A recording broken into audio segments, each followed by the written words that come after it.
Hello, everybody. This is Jack from Teaching ESL Online, and joining me today is Jennifer from English Outside the Box. Outside the box. Fantastic. Yeah. So in this conversation, we are going to talk about making that transition from one-to-one lessons into something more passive, like online courses and digital products. I'm also going to talk about what it's like to be an independent online teacher with a young family.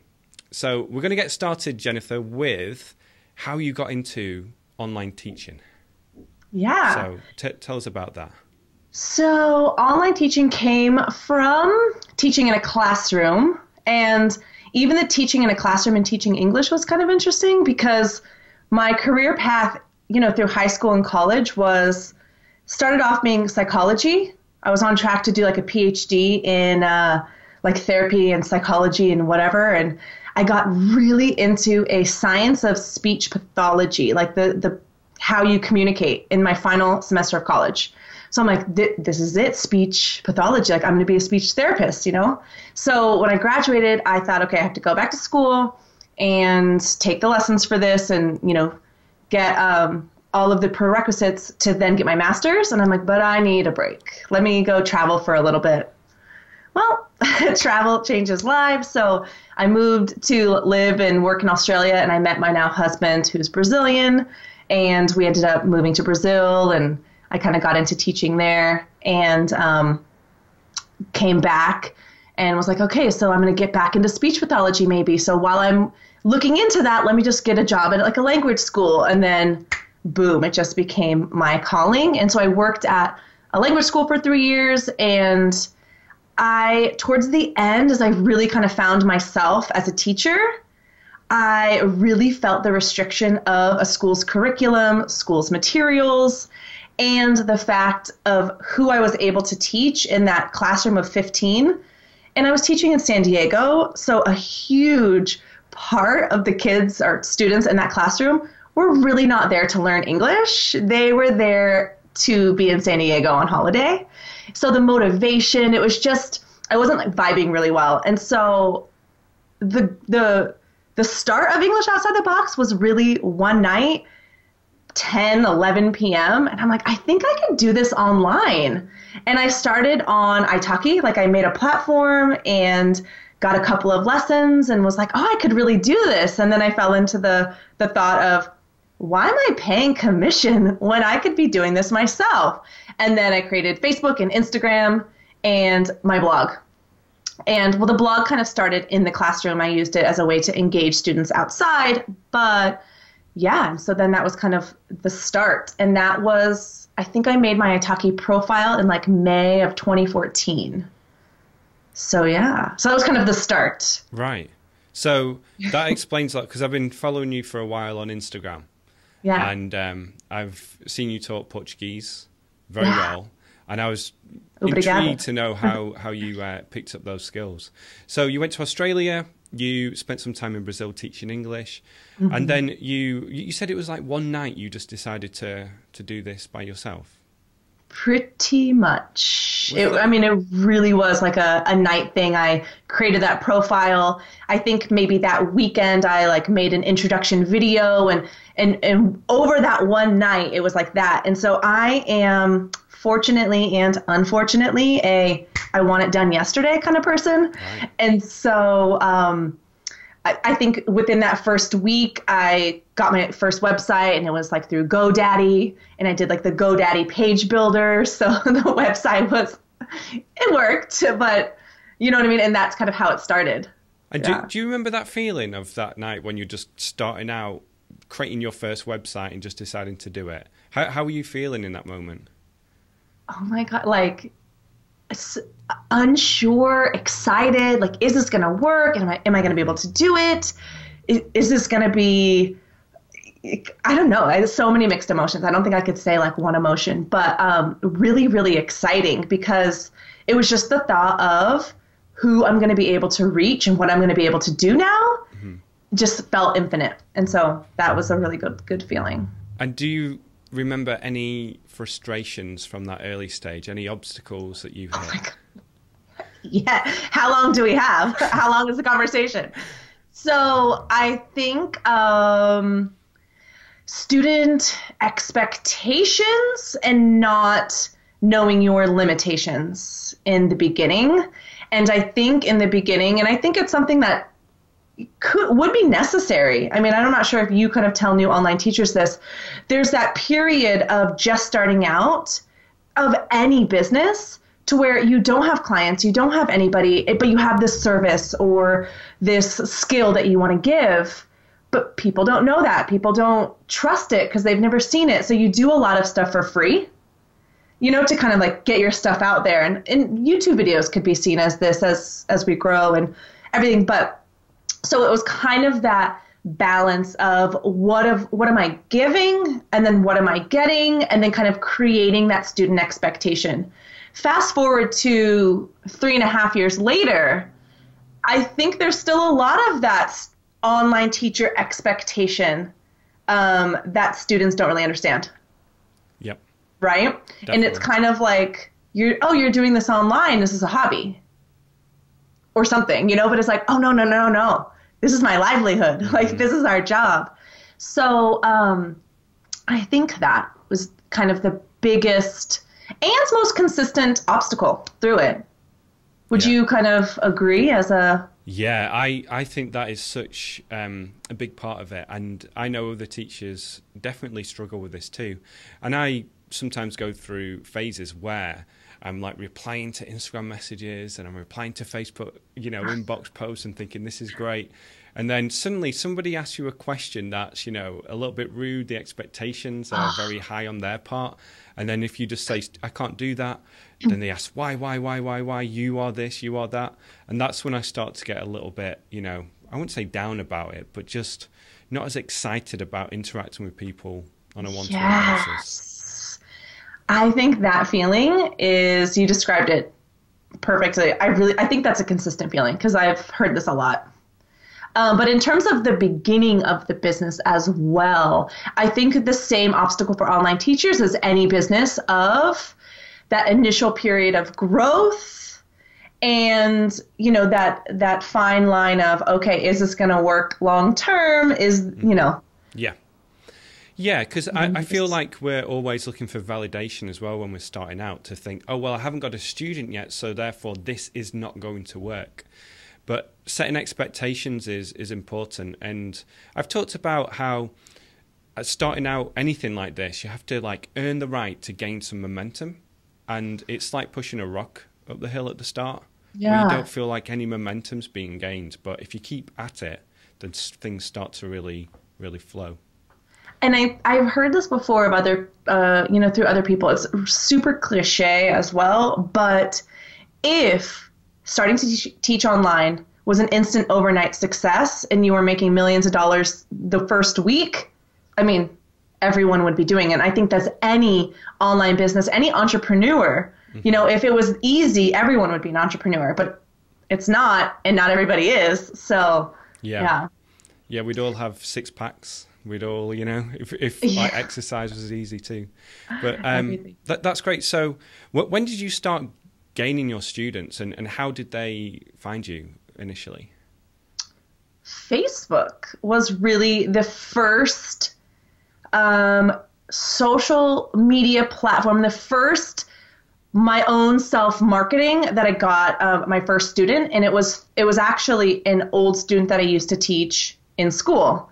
And it was I created English Outside the Box Facebook page, and I was just posting my blog lessons, and I think connecting to, I have Skype lessons and things like that. And so I was sharing it in the beginning on my personal page to connect with people. I wish I could say that my husband, my in-laws, and all my family in Brazil were like a huge help, but sorry guys, they were not. So it came from that, and then that first student kind of sent me a message like, hey, are you teaching? Like, are you in a school? And I was like, no, actually, I'm English Outside the Box. And so I started with that one student doing Skype, and then I started teaching his sister, and then I started teaching her husband, and then I started teaching his friend. Mm-hmm. And so it was just the referral process, which was huge. Instagram, I don't remember when, because I started Instagram much differently than what I was doing mid-end of last year to very differently of what I'm doing now. And it took a long time to get a financial return on investment for Instagram. Instagram bought a lot of other things like recognition or just introducing myself, a marketing tool to say, look at some of these videos. This is my style. This is how I am. So Instagram definitely provides a lot more of just new follower, money in the bank. But that definitely did bring me like Skype students as well and money along the way. But Facebook was the first one. Yeah, Facebook. Yeah, for me it was posting in classified websites like Craigslist. Those ones too. Yeah, I blasted them away. I was very careful about how I constructed it as well, so it would stand out in the feed. And at that time as well, you could embed links easily. So I sent them straight to a trial lesson page, and then people signed up through there. And I actually didn't get on social media for the first 2 or 3 years of teaching, which I was thinking about today. It's kind of interesting. That is interesting. When did you start? Was it? It was around 2012 or 13, but I started teaching online in 2010, I think, 2011. And so I don't think Instagram was even... No, it wasn't. Nothing. I don't think it was a thing, yeah. And there were people on Facebook, on YouTube, but it wasn't really aligned with what I wanted to do back then, which was just to teach one-to-one. Yeah. If I may, turn the table around and just ask a question, because you kind of created your business maybe before the social media boom. Mm-hmm. And now that there kind of is a social media boom, it's a bigger competition in a sense. So there's pros and cons of having it. So what do you think was easier? Do you wish you had social media in the very beginning? Or? Yeah, not necessarily. I feel like I could just focus on what I wanted to do, and that was just teach one-to-one lessons and also build up my website. So I was building up a website and posting articles, and that's when people put their focus on search engines and the whole idea of writing articles on a website to bring in new people. And now that it's become much easier just to go on social media and interact with people and to build up a following. And if you do it right, you can grow quite quickly. Yeah. I like the fact that I started without it and then introduced it at a later date. Yeah, very interesting. So which social media network is your favorite one right now? And has it changed over the years? Oh my gosh. Yes, because it started YouTube in this as well. It started with Facebook, and then I think the end of 2016 to a lot of 2017 it was Instagram. Mm-hmm. And Instagram is where I put a lot of energy during that time. Yeah. And so it's not necessarily my favorite anymore, but it's where I'm the most active still. And so YouTube started as just a video hosting platform for the videos I put on my blog. Never in my mind did I think about growing YouTube. And it wasn't until maybe 2017. No, it was before that. 2016 that I thought YouTube could maybe I could do this. So I kind of started changing it to still being a video platform for my website, but trying to make it where they can grow. It hasn't been like a snowball, I'm not on the top rated YouTube search page yet. So I've kind of taken a break from YouTube as well. I'm rethinking some strategies. I'm really trying to think what is my favorite platform, because if we're talking financially, YouTube has the best engagement and return. Mm-hmm. I think YouTube finds the students who align more of what I'm selling, teaching, providing now, which is online videos and courses and things like that. So when you talk about the greatest return, you mean the conversion rate into your courses? Conversion not like rate. YouTube ads or sponsorship. Yeah. Return of investment into my courses. Great. Yeah. Right. The revenue is a slow growth thing, and it has gone up and down with how much I post. But something that's really interesting is, and kind of when I was thinking about this chat and tips of how to grow the business with a family and stuff, a huge thing I thought about was it's okay to take a break. You know, your business is not going to fall apart. Mm-hmm. And sometimes when you stop what you're doing and kind of see what's happening without like pushing, you can really see what is happening, who's engaging, how it's growing, is what you're doing the best. Because I was at one point posting on YouTube a live lesson every single week at the same time at the same date.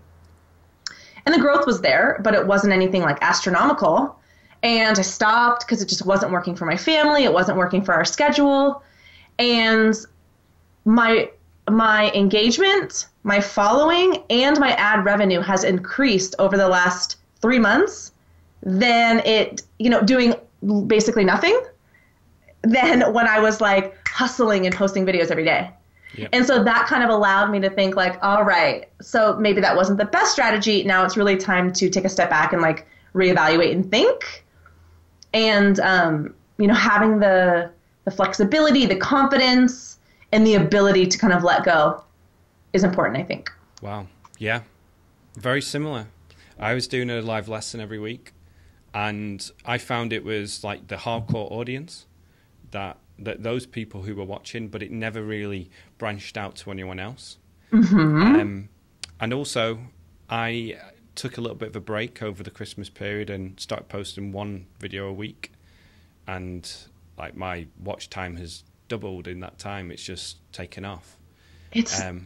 But I think that really shows as well that YouTube is it's probably the most passive platform I can think of. In terms of you create content, mm-hmm. and the longevity of that is much higher than if you create a post on Facebook or a video on Instagram. So it's definitely the long term, but you can get very frustrated because you might not see that growth for 2 years or 3 years. Mm-hmm. But once it starts really kicking in, then you feel it. And another super cliche phrase or thought, but the cliches exist because they're true, is it is so easy. And I think this is like a message to anyone just starting out. It is so easy to see someone on YouTube doing what you're doing, teaching English or teaching something online, and seeing massive numbers and massive engagement in this, like what seems like a huge success, but you just have no idea how long they've been doing it. You have no idea how much they're hustling mm-hmm. in the background, mm-hmm. And you have no idea. So that like comparison is so easy to do with online teachers, I think. And it can be something that can really hurt you the most. Yeah, I agree completely. And additionally, I'd add this as well, because you don't know what their goals are. Yes. So you might see a teacher who is solely relying on sponsorship, or they're doing ads, mm-hmm. or they have, like we have, online courses where we can spend time creating content because we can send people to our courses from there. So the more we do, the better it is. Mm-hmm. But if you're starting out and you want to get one-to-one lessons today, then spending 6 hours making a YouTube video, especially because it's such a long-term commitment, is not the best way to spend your time. Yes. So I think that's a really important thing to think about. Mm-hmm. And we haven't really even touched on the new family part, mm-hmm. but that investment of time, and time becomes the most precious thing in my life anyways, as like becoming a mom. Because if I compare, pre-baby to now, I maybe did have 6 extra hours in a week to do a video if I wanted. And if I didn't, it cool. I didn't need to do that either. So I had a lot more time, but having a baby really allowed me to look at that time, kind of what I talked about with like taking a step back and evaluate, okay, where is your time going in everything you're doing in this online business, and evaluating not only what's the most beneficial in terms of like revenue, but what's the most beneficial of your enjoyment. Mm-hmm. You know, because it's so easy to also like, oh, I gotta like edit this video and I gotta write this post and I have to do all of this stuff. And then it's like, wait, what am I doing? Like, this is not why I signed up to do what I was doing.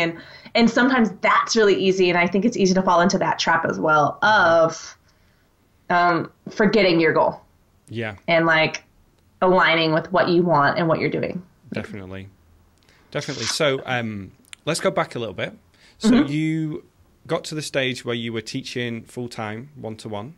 Mm-hmm. Did you do any group lessons or any of the like style lessons? No, nobody really wanted group lessons. Mm-hmm. Everyone wanted one-on-one, their time, 1 hour, 1, 2, 3 times per week. And, you know, the transition from a classroom to online is tough for some people. They think, oh, I want to learn a language. Like, I need to be face-to-face. So then there's that other transition of people who say, okay, let's do one-on-one lessons. But if I'm doing it online and I'm in a group, how does that work? And so there's a lot of misconceptions about online learning from students. Yeah. You know, because online lessons, group lessons are great. They're usually more affordable for a student, you know, and you can get just as much practice. But in the very beginning, it was 1 hour, one-on-one at the time. And then when did you initially start thinking about doing something else, doing online courses and other things?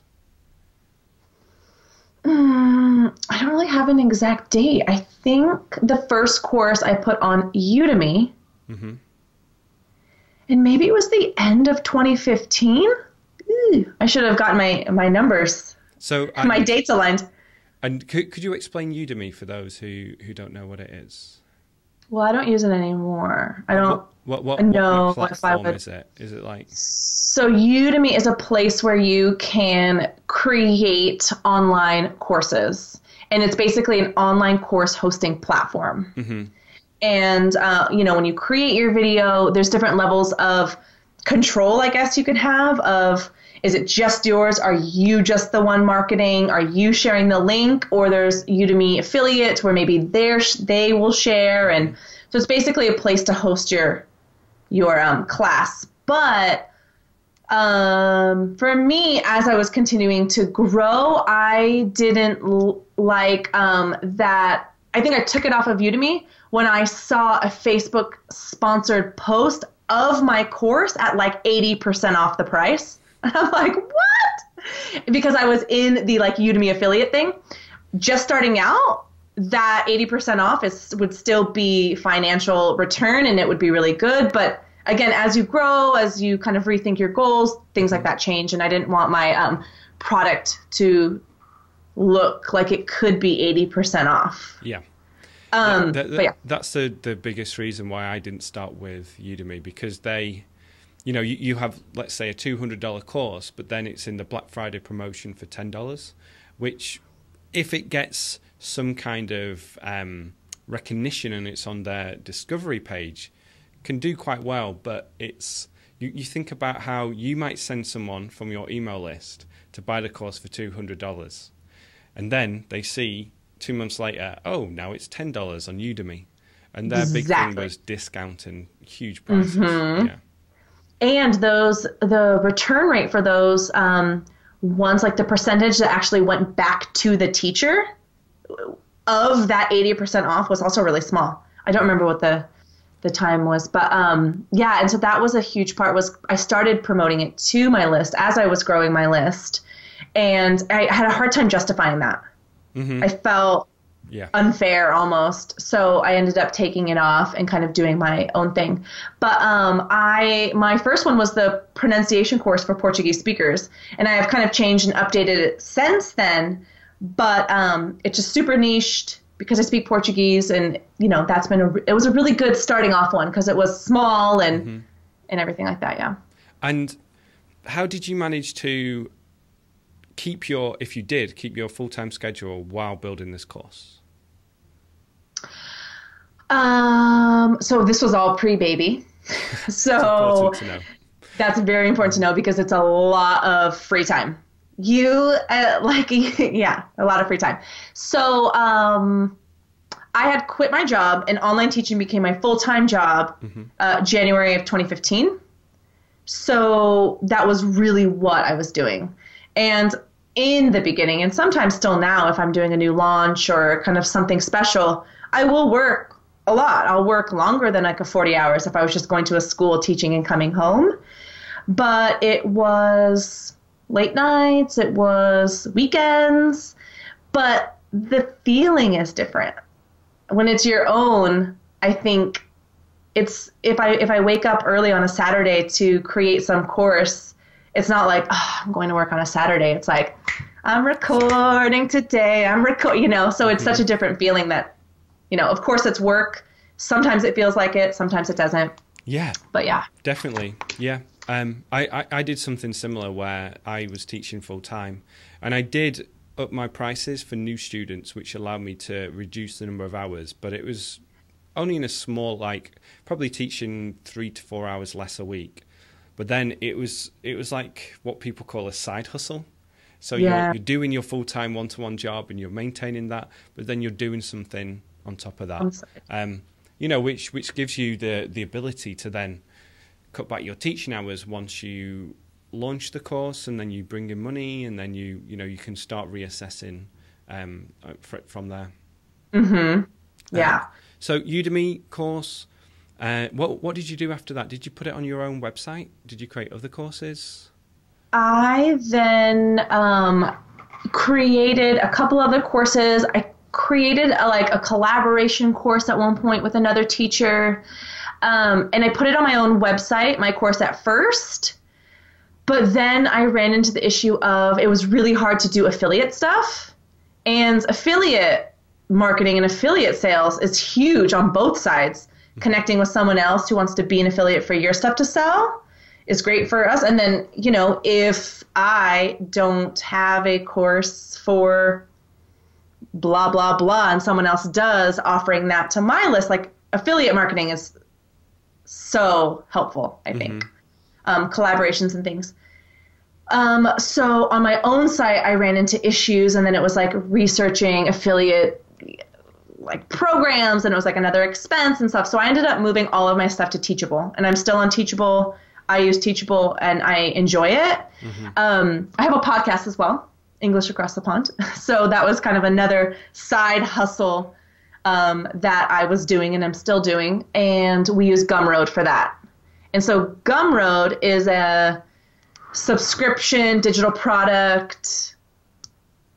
I think you can sell even real stuff like t-shirts, I feel like is the icon I see on the. So Gumroad and Teachable are the platforms I use right now. Right. And yeah, so Teachable is like an all-in-one online course solution, isn't it? Where they host your course. There's no design work because they have the layout there.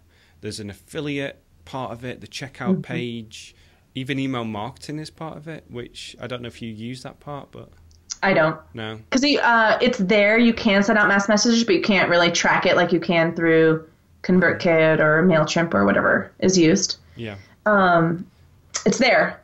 So, and it's nice because it handles payments, and depending on the plan you're at, there's some fees. Sometimes the fees are not really that, astronomical. And so the fees are basically what I would pay per month to have an affiliate program, have all of the other things if I were hosting it by myself.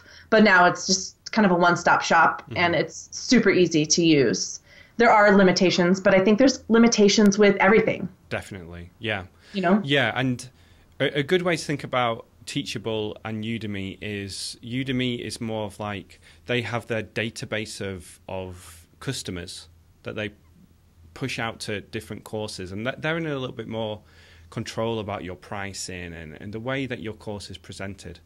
Teachable is like an all-in-one solution, but you're in control of getting people to sign up. And you have control of your students as well. In control, I mean, in terms of email and communication. Yes, that's a really important part. Yeah. Huge part. And something kind of a side note to consider is I have hundreds and hundreds of students that have gone through the course on Udemy. And now that I've unpublished that course, I have no way of communicating with any of them.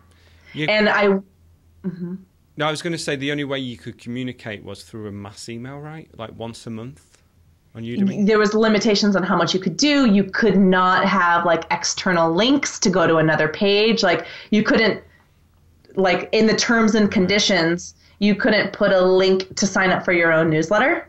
That was like against the policy. And so I wanted to go pop in and send everyone a message in that course now. And because it's unpublished, I can't even do that. And so I contacted Udemy, like, can I talk to these students? And they're like, nope. Wow. Yeah. It's unpublished. So I'd have to republish the course just to send them an email and then unpublish again. So just the control part it's hard because it is it's you. You've done everything. Yes. To create and stuff. But and then I see Gumroad as like a light version of Teachable, where it's more of a product delivery platform. Yeah. You can have affiliates, you can have other things, but it's not as customizable, and you don't get a nice video course layout using Gumroad. It's just like streaming your videos. Yeah. And so I use it for the podcast for the like membership materials we send, which are digital downloads and products. So very easy to do. Great. Very, very easy. Again, because everything is done through Gumroad. Yeah, and then there's another option which I use, which is to host your own course on your website using plugins like MemberMouse. And you have like your own member area on the website too. So there's so many options out there. And I think something important that you mentioned is that you had a very specific course on Udemy. And that allowed you to get your first course out there, to gain that experience and to sell some courses to show that it actually works. To get reviews, to get feedback, to make updates that were wanted or suggested, or huge. And I want to ask your opinion for, everyone watching the interview. In terms of doing a Udemy, a Teachable kind of a lot easier than own your own website, depending on how you're hosting, who you're hosting through, plugins, like all of that can be quite overwhelming if you're just starting out. Oh, yeah. Definitely. I recommend that people start out in the easiest way possible. And it could just even be like an ebook or some downloadable materials that you send out using Gumroad, which is probably I think the easiest one. And there's also one called Cells as well, which is very similar to Gumroad, and it has a few different features on there. But yeah, I always think that you don't have to, but it's wise to get something out early if you have that idea. And then you can gain experience. It's that experience of actually doing it. And then your first sale is just incredible. And then you think this is real, and it makes it real. And then everything that you learn about doing this has some context. Yes. Oh, yeah, I did that. Oh, yeah, that didn't work for me, but maybe I need to do it this way. And it just allows you to get moving. Absolutely. I think that's so important. So, online courses. You at this stage, you're building up your online courses. When did Baby come? Baby came in September of 2016. Right. So, Baby really started 9 months before that. Yes. And so at the end of 2015, I think with the thought of the course, before I even got pregnant, I was really thinking about maternity leave, because I wouldn't have the traditional maternity leave that people would have. So what would I do? Would I stop altogether? Like, would I have something else to maintain that? So I went through tons of ideas of what I could do with my current one-on-one students to kind of keep them. And I went through so many different ideas. And my idea was essentially what I have now, which is like a membership site, but a membership program. But that did not come into play until after baby. So that was the idea. But it didn't really work. I didn't have the time to implement that, what I wanted to do. So, because then it was like, by the time I did get pregnant, it was like, oh, and my mind already, half of it was now taken with not my business. And so even when I got pregnant, a lot of the time disappeared because my focus was other places. So that was kind of the first, what's the word I'm looking for? The first kind of idea of how much a growing family can take away from your business. And I don't mean that in like a negative way. It sounds pretty bad. But yeah. So I don't really know if I answered your question there. Well, but yeah. What did you do in the months leading up? So did you mentioned that you thought about doing that subscription program, which came after. What about content? Did you think, oh, do I have to create this content to put out while, I'm not able to record? Yeah. Did that come into play too? So that is a really good part. Collaborations were a huge part of my maternity leave. So not only was I thinking about my one-on-one students and everything, I was thinking about my blog, my growth, my social media and everything. So that's when I really got into social media scheduling systems. And through October, you were a part of it. It was like the October learning plan.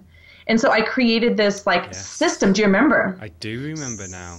Yeah. So I knew my son was born at the end of September. And so I knew that first, I thought the first few weeks, little did I know the first few months were going to be a whirlwind. But I created this, the October learning plan. So it was 4 weeks of materials, and I connected with you, and I connected with so many other teachers to share their materials.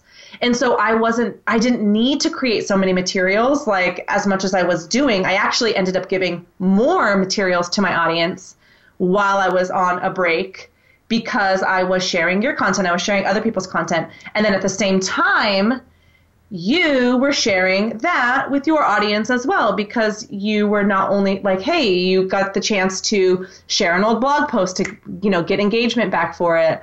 You had something new to share, other teachers too. So that was a huge part, and why I said affiliate marketing is really important. Collaborations are really important, because it's never one-sided. There's always a two-sided benefit, a mutual benefit of a collaboration. Yeah. And so collaborations and doing all that really helps. Scheduling, I scheduled something for, I think, 6 weeks. And I did all of that before he was born. So that was a huge part. And then I took a break from teaching. And I took a few weeks off. And that was that. I kind of started implementing what I'm doing a lot now, which was not one-on-one lessons, but audio recording, feedback, and connecting with students that way. Oh, tell me a little bit about that. So do you is that a separate thing to your courses? Mm-hmm. That's how I started transitioning out of teaching one-on-one. Right. Because I would have one student, I would have 4 hours a week with this person, and that 4 hours I had to be in front of the computer, plus the time before and after the lesson to kind of prepare. Where now and then preparing, I have speaking tasks and homework and things that they complete and send to me, and I'm able to provide the feedback and listen at 9 o'clock at night or outside of the traditional business hours. And that has been a huge part of the passive income. I'm still doing something and still working, but I think that's a misconception of passive income as well. Mm-hmm. You're always working to continue to grow and build it, but it's not needing to be in front of a computer at one place at one time at a specific time. Because that's challenging with a baby. And when I first started connecting with some of my old students on one-on-one Skype when my son was just born, there was one time that I wore him a couple of times, like during the initial lessons. And when he was really little, that was fine. But there was one lesson, and I had the student for 3 years. So luckily she was so understanding, and he woke up and he started crying. And I remember like muting the audio while she was talking, and I'd like unmute and be like, well, mute. The stress that I felt, that my son probably felt, and the experience that she got, I was like, this cannot happen anymore. And that's kind of how finally that was kind of the momentum to do my online subscription. Very cool. So that's really interesting. It's something I've been thinking about doing for a while. I actually have speaking tasks as part of my course for as a bonus, but to do it separately. Yeah, an upgrade. Yeah. But to do it separately is something I've always thought about doing. So I'll ask you about that maybe later. Yeah. So it's really helpful. I was going to say, the initial few weeks you said were a whirlwind. You expected like 6 weeks. That's in your head you're thinking, that's when I can start to ease in. But when did you start working on your business, in a substantial way after giving birth? I honestly thought of, I gave myself 6 weeks of the kind of marketing side, the social media post, the YouTube, the videos, the blog post, but I only gave myself like 2 weeks initially to get back on with students. But I had like a complication, not anything serious, but something that kind of put me back a little bit. So I postponed it 3 weeks, 3.5 weeks, and then started in very, very slowly. And I started creating and starting to build everything in February, March of 2017. January is when I connected with another teacher to do another course. We did a launch. That was good. Then I created the subscription platform. So probably September, October, November, December, January, February, like 5-6 months. 5-6 months. And I would say that I really needed that time to kind of understand routines and schedules and what it was like being a mom, and the time that I had, the time that I didn't have, and readjusting. But as a dad, that as soon as you get into a schedule and a routine, it's gone. Everything changes. So it's a constant learning process. Yeah. What is your routine like at the moment then? Ooh, so it's going to change because my husband just got a promotion, so his schedule is changing. So the schedule will be changing again, but my husband and I kind of work out to where he has his schedule that he goes to his restaurant, and then that's kind of the same more or less. So then I look at the times around that and fill in all of the blanks. And so it's usually morning that I'm kind of working, that he's with baby, or baby's still sleeping at right now at 8:30, which is insane. Never happens. And then in the very beginning, I was working a lot during nap time. So I kind of had like 2-3 hour chunks in the morning, a 2-3 hour chunk in the afternoon, and then sometimes, depending on the work, what I was doing, maybe in the evening. And it was always kind of in between and around my son and my husband's schedule. Wow, yeah. Which flexibility is important, and we kind of mentioned this before, blessing and a curse. Yes. And a tip that I would give is boundaries, especially if you don't have an office that you can go away, like you have an office. Mm-hmm. Yeah. I work, this is one of the bedrooms in my house, and it is my office, so it is my workspace. But it's so easy to be on the computer and be like, oh, I think the laundry's done. Let me just go. And then I go downstairs to do the laundry, and then it's like, oh, hey, let me start dinner. Oh, and so I just start doing everything. But so having boundaries, having a plan, and having a schedule, for me personally, and I think any entrepreneur, any online business, will be extremely beneficial with a family, because otherwise it is chaos. Yeah. Yeah. That's why I got this office. Yeah, you needed the break. I was working at home for the first 2 years actually. Yeah. 2-3 years. But then when Thomas, my son, came home for summer, and my wife came home because she was teaching at the time, and we had 2 dogs, which was hard enough anyway. I think you have dogs, right? We have cats. Cats. Right. I'm a crazy cat lady. We won't go into that. Yeah. It was then that I realised I really needed a space outside. Yeah. And the boundaries have definitely helped. I just have a quick question about being able to switch on during nap time. And I imagine there are many frustrations when, your son isn't going down to sleep or he wakes up early from a nap, and, that must be really frustrating too. Yes, and that's a huge part of the learning process is, speaking insanely honestly, there was definitely a time kind of in that like first maybe, when was it? It was 5 or 6 months that his nap schedule changed as well, a little bit of the sleep regression. So him not sleeping, him fighting naps, him changing was a huge part. And the speaking honestly part, I would feel myself getting really frustrated of like, I had this thing that I want to do, I need to do, I want to be with him. And I had to really take a step back and be like, I cannot do everything. I cannot be everywhere. And I need to create boundaries. Mm-hmm. And I say create boundaries, but it's one of the hardest things for me to do. And so what I've learned and what I do now is I divide my tasks and everything I need to do in a week or in a day. I have 1,000 Post-it notes here of things I want to be doing. And the things that can be interrupted, the things that don't require a lot of mental focus, kind of the mundane types of things, maybe even like replying to some emails, I will schedule to do during nap time because it's so up in the air. Yeah.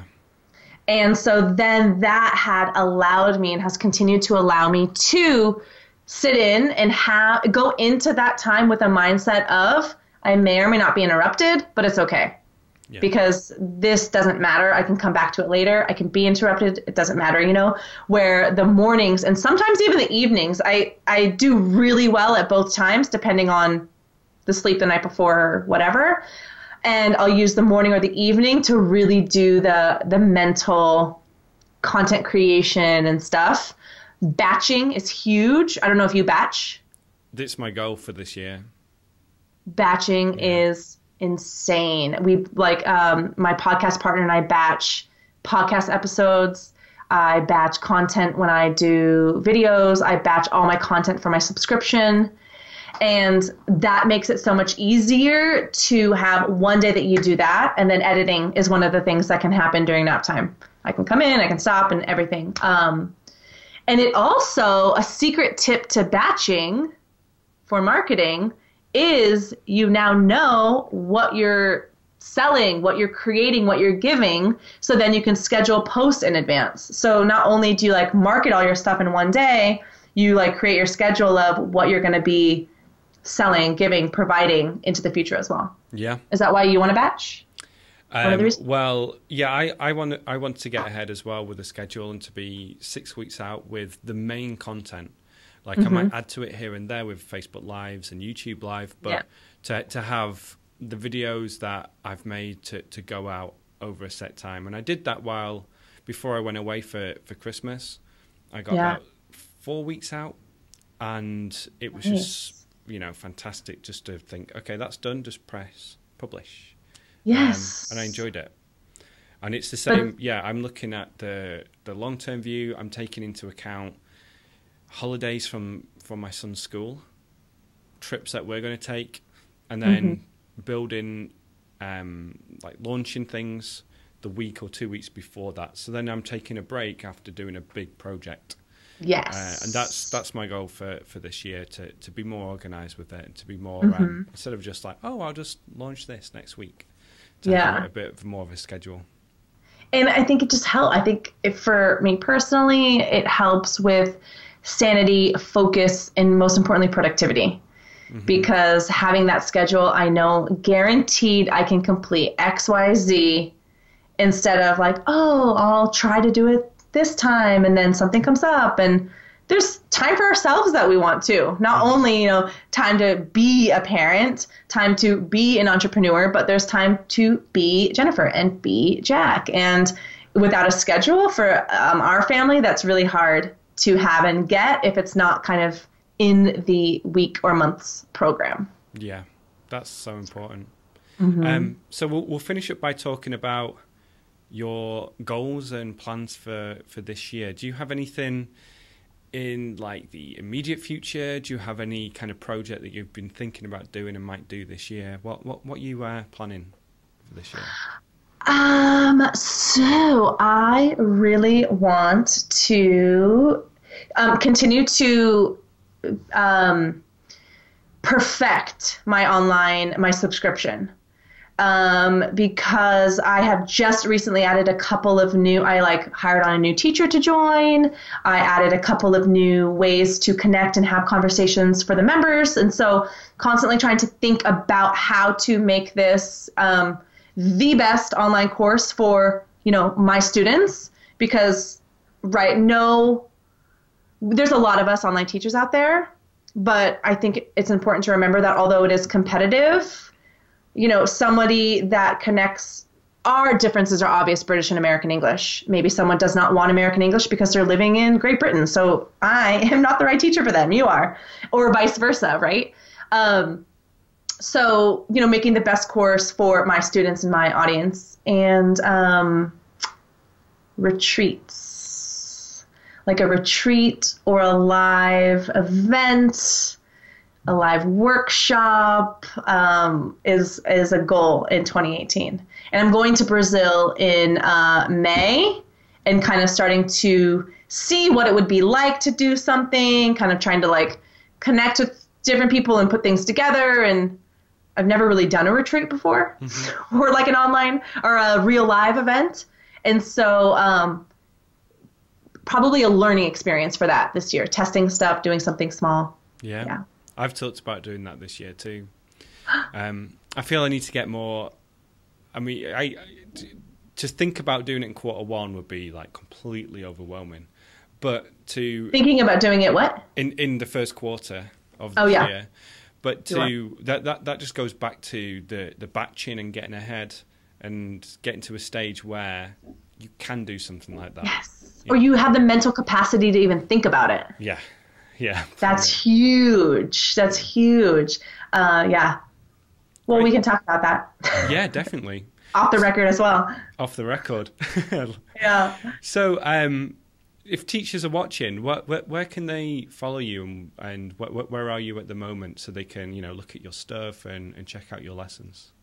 Yeah, so English Outside the Box is my business, my main project. And on that website is where you can see blog lessons I've done, YouTube videos I've hosted, courses I offer. And on that is also my podcast link. My podcast is English Across the Pond. And English Across the Pond is a web a podcast with a UK fella and me from America. So we have real conversations, and we provide materials for learners and teachers as well that teachers use in their curriculum and classrooms. And Instagram is kind of where I'm at. Mm-hmm. But maybe, I'll stay there, but I'll be more active on YouTube soon. Great.